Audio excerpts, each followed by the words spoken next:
Saya melihat PD Perjuangan pasca Rakernas itu mulai lebih inklusif. Sebelumnya terkesan PD Perjuangan menutup pintu dengan banyak partai, termasuk statement sebelumnya yang dikeluarkan oleh elit PD Perjuangan yang mengatakan Demokrat dan PKS sulit untuk berkoalisi dengan PD Perjuangan. Dan ternyata setelah Rakernas ada perubahan strategi yang menunjukkan PD Perjuangan lebih merangkul, lebih inklusif, dan itu ditunjukkan gesernya oleh Mbak Puan. Tapi saya kira nggak jauh-jauh dari soal pencapresan gitu ya. Nah, cuma saya justru mau melihatnya begini. Ini kan kelihatan sekali bahwa diskusi yang dibahas betul-betul hanya bicara tentang figur gitu ya. Bukan lagi bicara tentang apakah misalnya ada kesamaan visi, ada kesamaan program gitu ya yang mau dilakukan. Nah, kita kan bertemu itu kan multi level, multi approach. Mengapa Mas Ahaye dan Mbak Puan? Karena sama-sama pemimpin muda yang visioner. Dan kemudian dari sinilah pintu komunikasi dibuka, dilakukan dialog, dan kita belum memutuskan untuk melakukan kerjasama politik dalam rangka Pilpres. Tapi membangun kesepahaman karena kami juga punya etika politik bahwa Partai Demokrat telah membangun kerjasama dengan Partai Nasdem dan Partai Keadilan Sejahtera. Inilah yang dihormati oleh PD Perjuangan. Ancaman baru, Anies gagal maju Pilpres 2024. Sekretaris Jenderal PDIP Hasto Kristianto menyebut komunikasi partainya dengan Demokrat terus berlanjut usai pertemuan Puan Maharani dan Agus Harimurti Yudhoyono atau AHY. Hasto memandang hubungan PDIP dan Demokrat saat ini sangat cair. Dinamika cairnya hubungan PDIP dan Demokrat berdampak pada pencalonan Anies Baswedan di Pilpres 2024. Pengamat politik dari Universitas Al-Azhar Indonesia, Ujang Komarudin mengurainya. Menurut Ujang, saat ini koalisi partai politik maupun para capres perlu berjaga-jaga mengingat dinamikanya masih begitu terbuka untuk berubah-ubah. Ya, sekarang ini kan semua koalisi mengkhawatirkan, semua poros ya mengkhawatirkan, tetapi ada plus dan minusnya, ujar Ujang. Semuanya masih belum jelas, ada yang misalkan PDIP walaupun sudah mendapat golden ticket. Tapi kan cawapresnya harus yang bagus, yang kuat. Kata Pak Prabowo juga harus menjaga hubungannya, misalnya dengan PKB ya kan agar tetap 20%.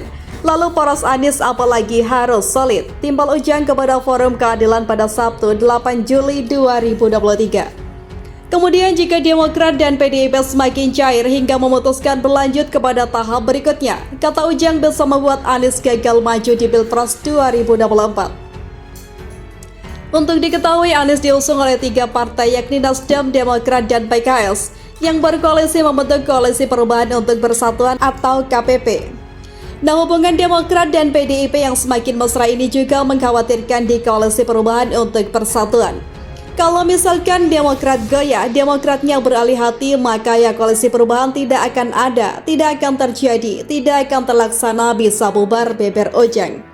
Menurut Ujang, alasan Demokrat bermanuver atau semakin mendekat dengan PDIP karena sampai detik ini KPP khususnya Anies belum mengumumkan AHY sebagai cawapresnya. Ia menilai ada kekhawatiran dari Demokrat AHY tidak dijadikan cawapres. Kalau tidak dijadikan cawapres kan ya ibaratnya Partai Demokrat percuma untuk berkoalisi kalau AHY tidak jadi cawapres, kan begitu. Karena kita tahu bahwa Nasdem dan PKS punya keinginan mendorong Hidayat Nur Wahid sebagai cawapresnya Anies. Jadi ini yang membuat Demokrat juga bermanuver bertemu dengan PDIP, kata dia. Dan itu tentunya ya berbahaya juga, perlu khawatir bagi Koalisi Perubahan karena kalau Demokratnya lari, Demokratnya nggak komitmen ya pasti tidak akan terjadi. Ya Koalisi Perubahan tidak akan hadir, tidak akan terbentuk karena kurang dari 20%. Ya terancam juga sambungnya. Kata Ujang, selama jalur kuning belum melengkung atau capres dan cawapres belum didaftarkan di Komisi Pemilihan Umum pada Oktober 2023 nanti, semua kemungkinan masih terjadi. Kemungkinan bubar masih ada, kemungkinan tidak sesuai masih ada, kemungkinan Anies tidak bisa menjadi capres juga masih ada. Semuanya masih serba mungkin, dalam politik mungkin iya, mungkin tidak. Jadi saat ini semuanya masih deg-degan, masih saling lobby, masih saling mendekati untuk bisa bermanuver satu sama lain. untuk menjalin misi dan kepentingan masing-masing. Bagi Demokrat mungkin ingin jadi cawapresnya Anies, tapi kalau tidak bisa loncat jelasnya. Kemudian lanjut Ujang, di saat yang sama PKS juga ingin jadi cawapresnya Anies, tapi tidak ada kader yang mumpuni sehingga mereka perlu kompensasi. Mungkin Demokratnya juga belum dikasih kompensasi pada PKS, baik kompensasi politik maupun finansial. Oleh karena itu, dalam konteks koalisi perubahan itu dengan kedekatan, misalkan manuver Demokrat dengan PDIP, yang mungkin agak sedikit khawatir jelasnya lagi.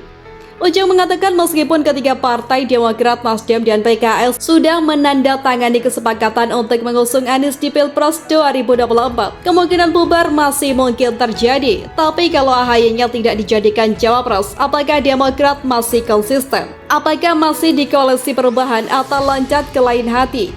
Kita tunggu saja manuver berikutnya, dinamika berikutnya karena politik itu perubahannya sangat cepat tandasnya.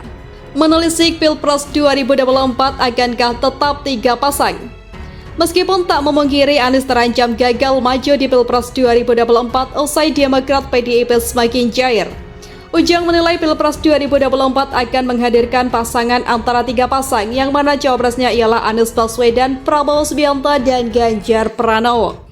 Saat ini 3 capres besar itu dalam elektabilitas dan 3 nama, yaitu Prabowo, Ganjar, dan Anies Baswedan. Jadi saya melihatnya soal capres tadi paling banyak ada 3.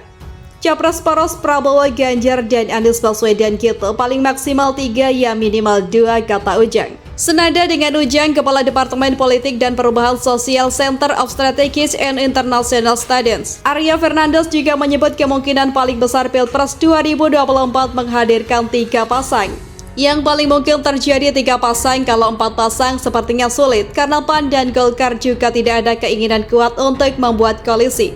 Tidak ada keberanian untuk membuat koalisi baru. Kalau 2 pasang menurut saya juga agak susah karena kondisi perubahannya juga sejauh ini masih sulit, ujar Arya kepada Forum Keadilan.